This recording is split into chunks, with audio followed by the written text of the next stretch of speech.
This is Leisha Holmes, and I'm your host on the Recruiters Recruitment podcast. And you might have already heard a caffeine-fueled response there from my next guest. To my incredible tribe, this is a very familiar face. But to those who are not yet familiar, I would like to introduce to you the most incredible person that I've had the privilege to get to know over the last year or so.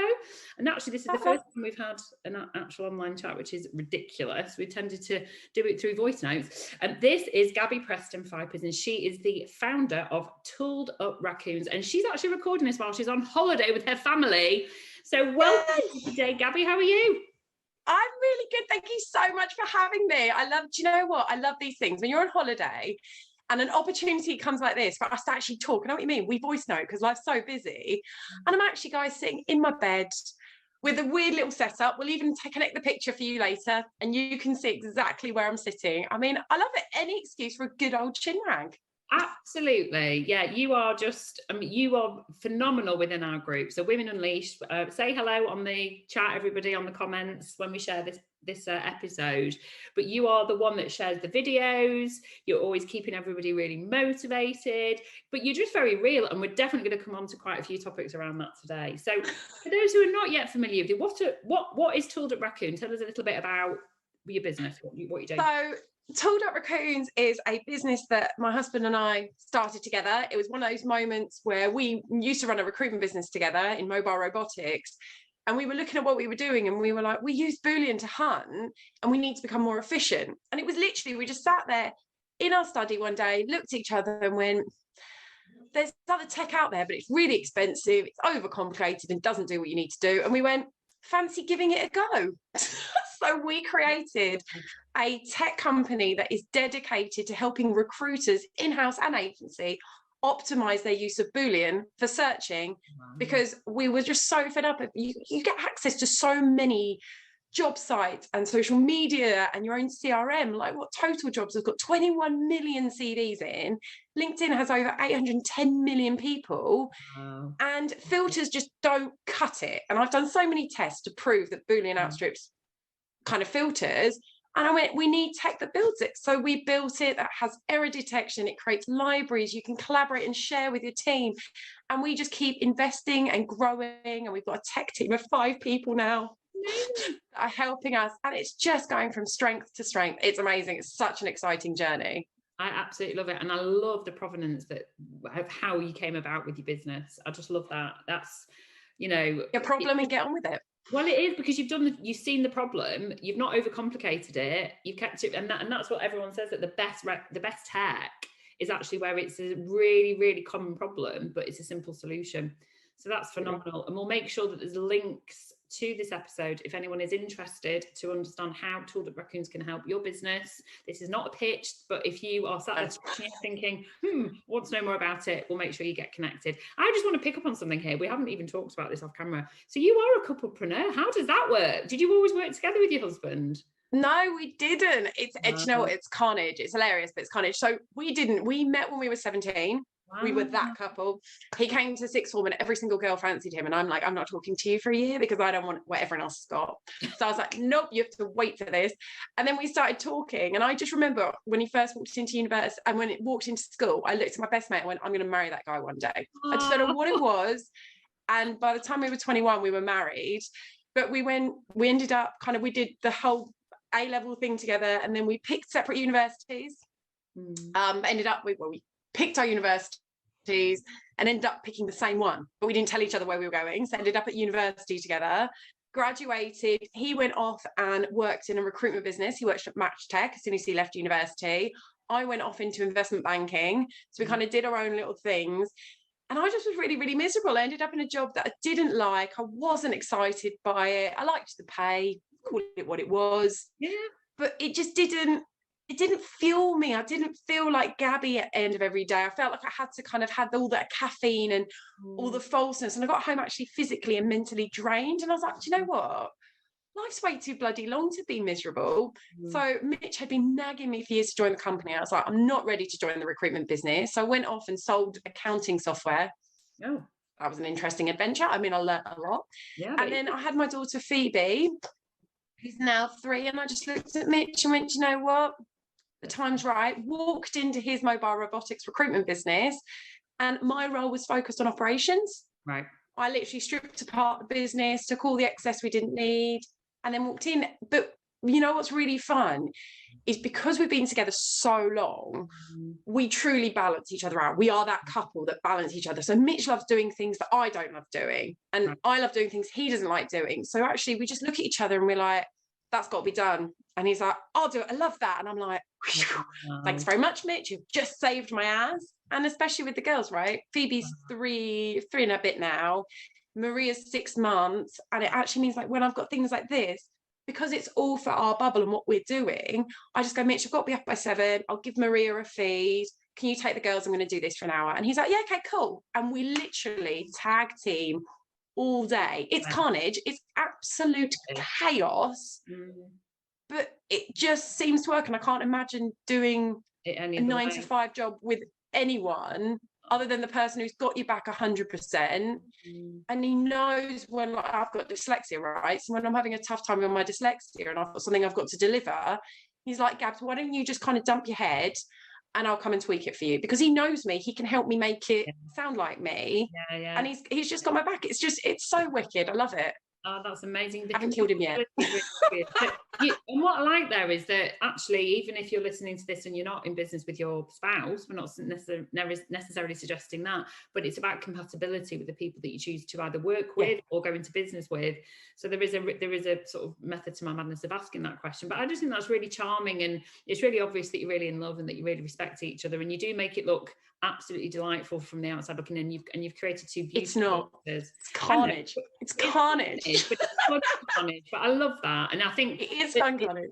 The fact that you have known each other a long time, I think that there's clearly no resentment there. You obviously do balance each other out really well. So I think that's just gorgeous to see.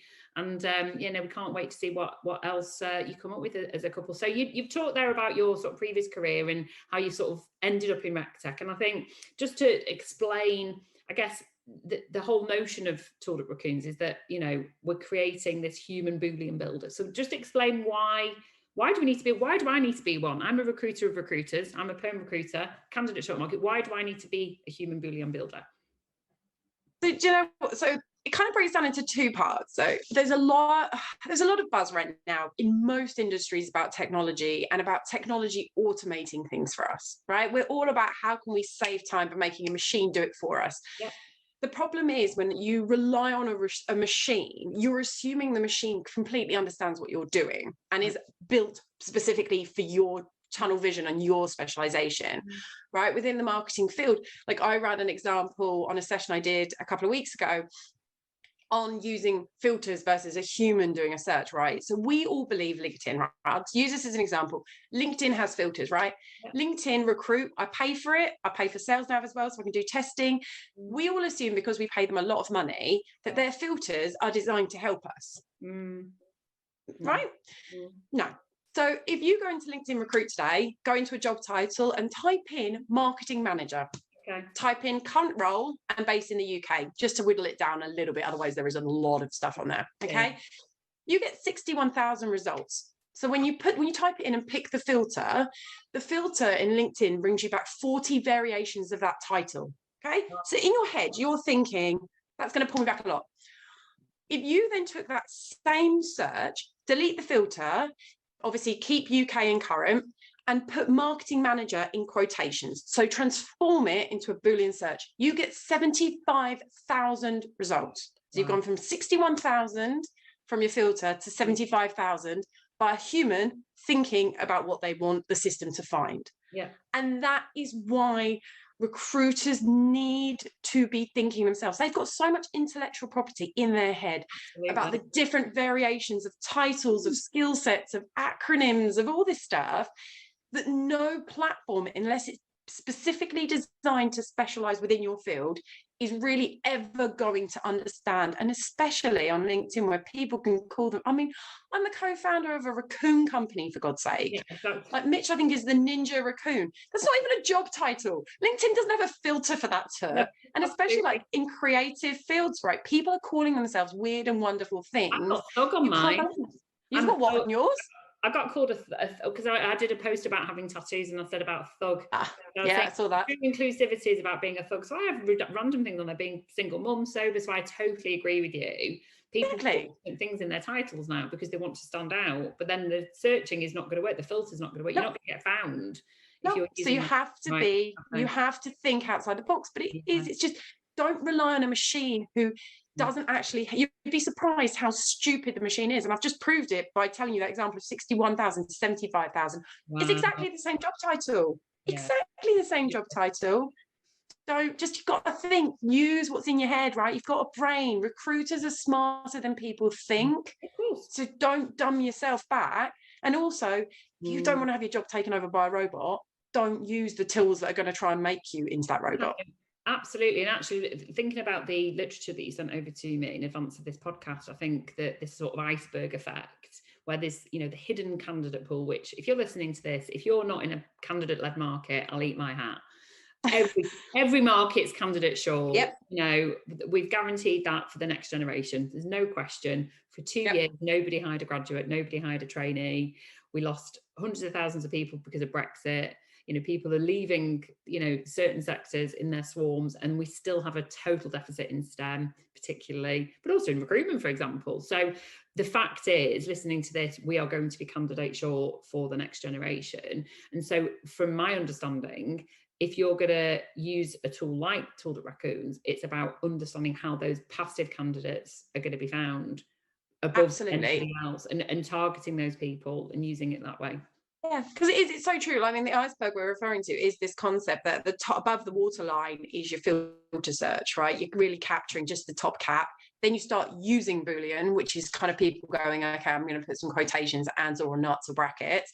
It's like, you're still above sea level, right? You're still above sea level because they're the people that conform to the titles that people want them to be called, or the titles that LinkedIn or whatever job board or CRM has captured.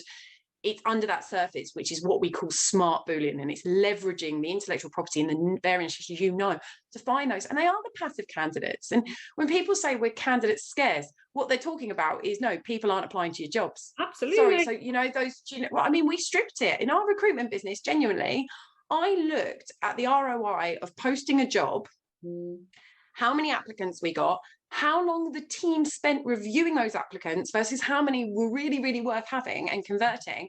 And I went, you're done. I got rid of all job slots. We stopped posting jobs. We literally took it all away. And I went, now go learn how to do smart Boolean. I want you hunting. I want you searching. My accountant literally looked at Mitch and went, don't listen to Gabi. She's never done recruitment before. And Mitch went, I trust her. We're doing it. Yeah. We saved so much money on job posts, and we made more money than we've ever made. And my accountant literally rang me and went, what on earth did you do? Why didn't you hire Gabi years ago? And Mitch was like, I tried, she wouldn't bloody come.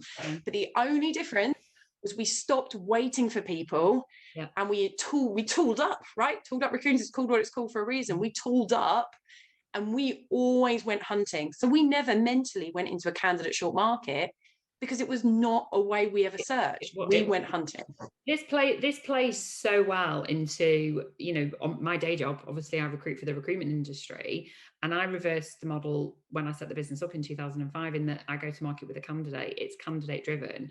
And the fact is, that's because the rec market historically has always been candidate scarce, i.e. you don't want to go to market with somebody that's applying for jobs. You don't want to go to market with somebody that's going and speaking to all the other recruiters. You want the hot ones. You want the ones that are passive and that are discerning and that are coming to you because you're the expert and specialist. So this plays so well into this whole culture that I want to create, in that I think that the recruitment industry has for far too long, for far too many decades, been totally get a job, try and fill it. Let's use the job boards and try and fill it. And it's, for me, we are at a very pivotal point in our industry where I think we need to shift our mindset, because otherwise you are going to find that you're going to get a lot of totally exhausted recruiters who are feeling very unfulfilled, thinking they're doing the job right, and they're not, because they're using a method that was out with the 90s. Decades. I think this plays. But you know what really blows my mind? And I think Boolean's been around forever and ever and ever.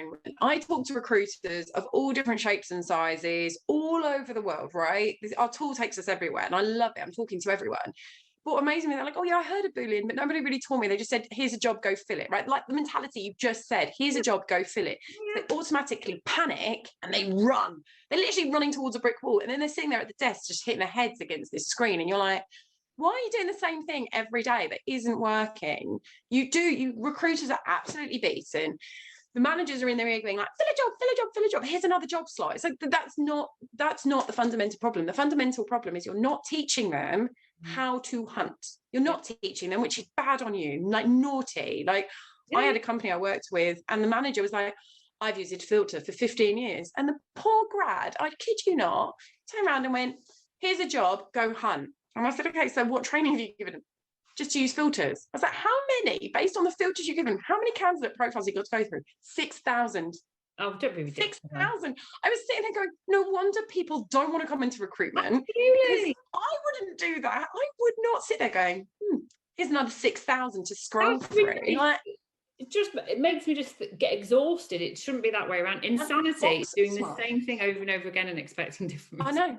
But do you know what? That's also one of the things I see so often on hot topics is we're in a candidate scarce market. People keep talking about it, okay? And they don't change what they're doing. But don't worry, they're going by an automated messaging platform so they can message people that are still in their filter sequence. And then they wonder why no one's responding to them. And it's like, because if you're just using filters to find those people, every other recruiter, however many recruiters you're up against, which is hundreds of thousands of us, are doing exactly the same thing. So because you haven't been taught how to hunt properly and find the people who haven't been found, those people are getting bombarded and don't want to play in the sandpit with you.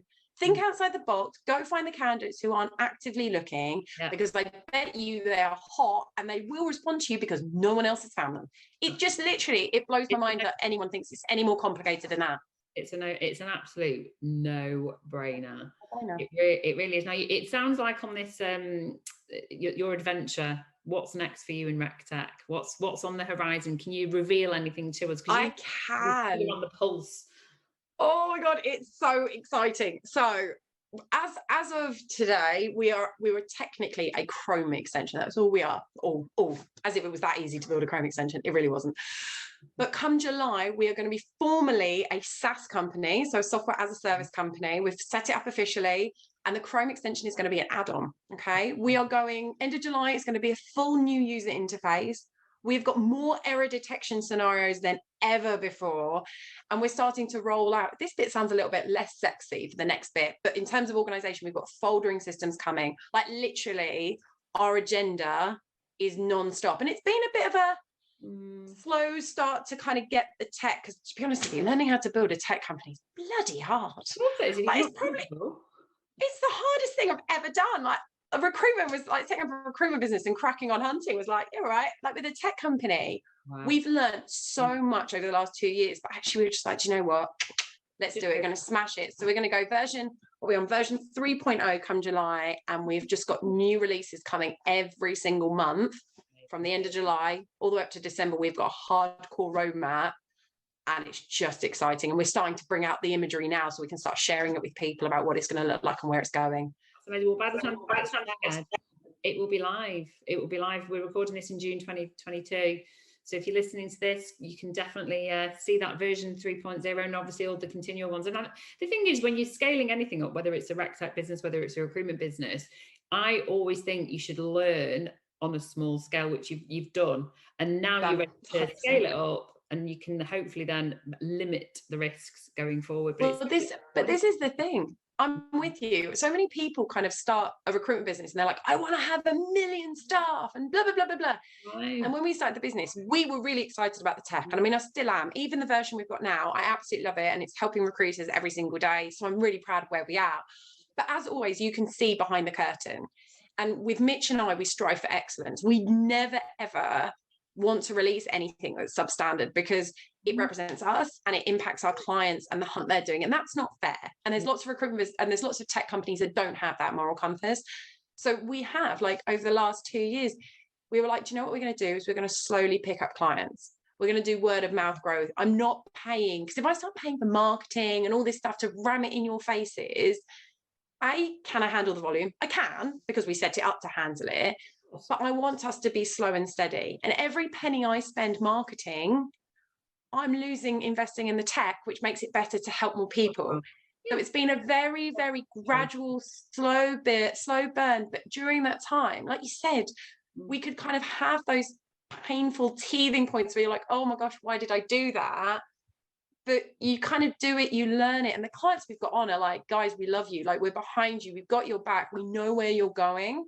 Yeah. They can see what you're doing. The value and they can see.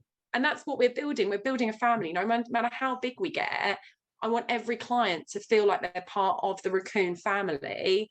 And we're all going on this journey together. And they throw ideas at us left, right, and centre. They're like, did you get it to do this?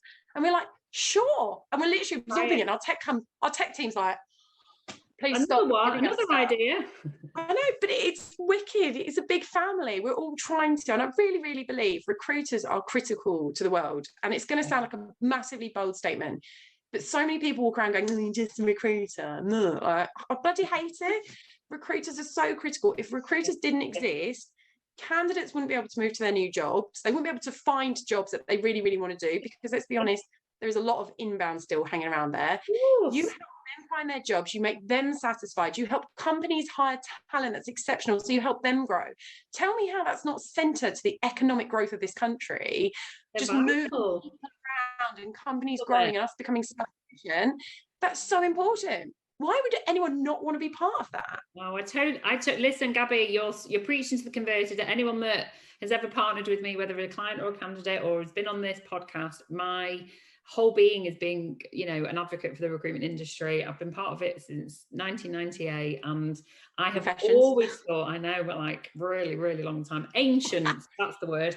I think it's a privilege to do the job that we do, but we are an essential component in the economy, because we are creating opportunities. We are part of the job wealth. It's all about running that economy. And I think it's an incredible role. I think long gone are the days where recruiters were seen as telesales, glorified telesales. Absolutely. Transactional. I think that there has definitely been a shift, thank goodness, in how we are perceived. But it is up to the likes of you and me and the guests that we have on, and you listening now, whether you're running a company or whether you're a new recruiter starting out. We get a lot of new recruiters that listen, that feedback to me, that they learn a lot, in that you are changing people's lives. That is what we do. It is that important. And I applaud every single one person. I love the fact that you use family, because that definitely brings me on to sort of my final thing that I want to talk to you about, because you are, without a shadow of a doubt, even whilst you're on holiday, and if anyone's listening rather than watching, you look beautiful and glamorous. Thanks.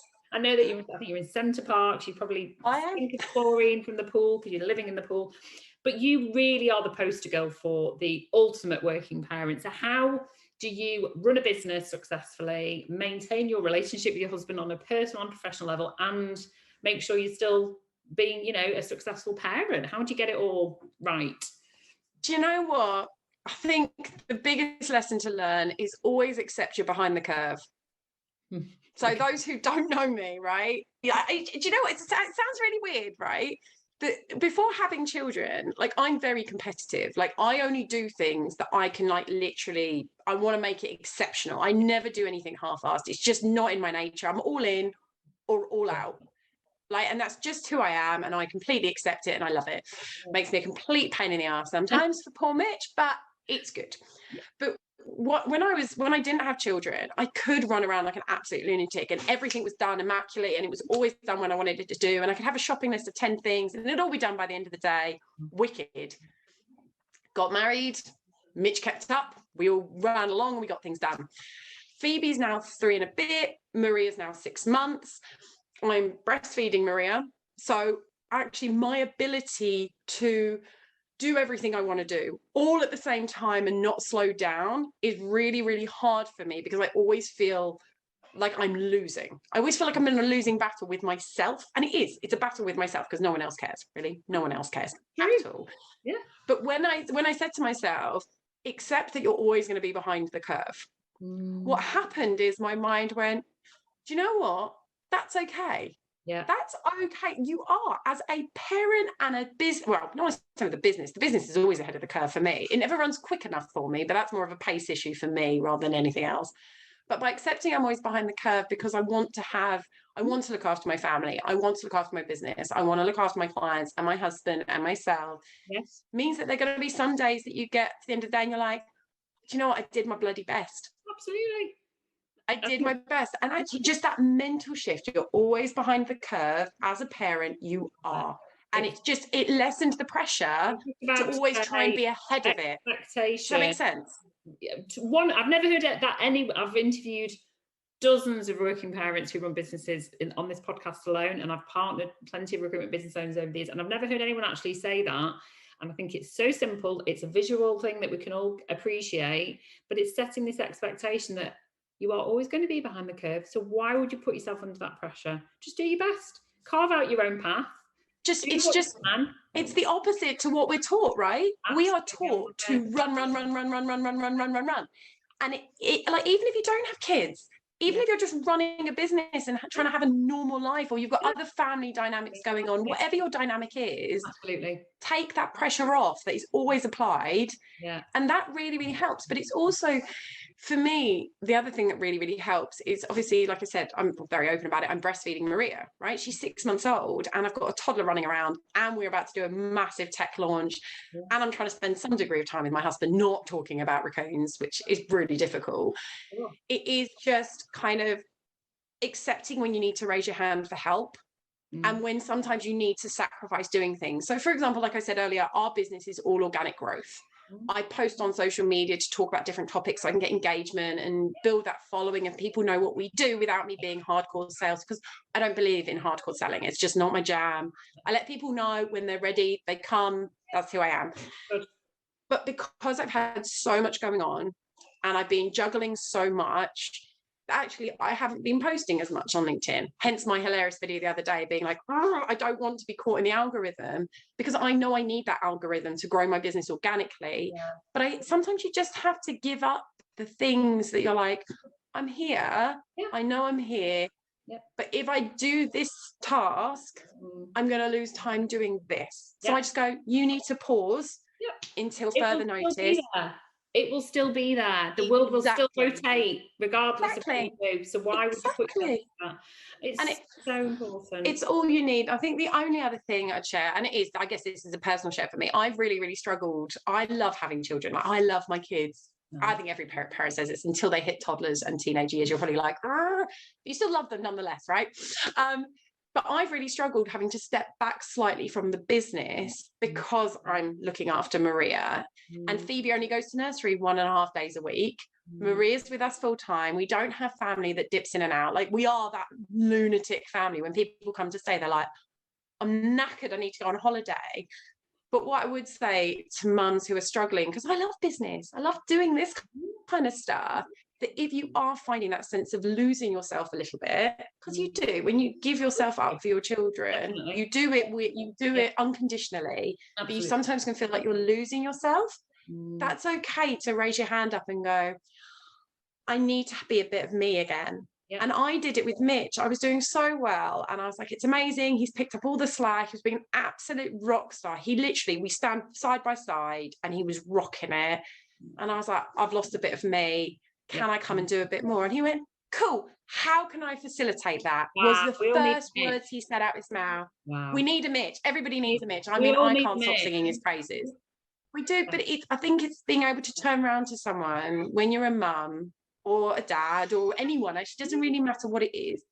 But just saying that I've got so absorbed into this situation, I feel like I'm losing myself a bit. And my business, my work is a lot. That's my hobby.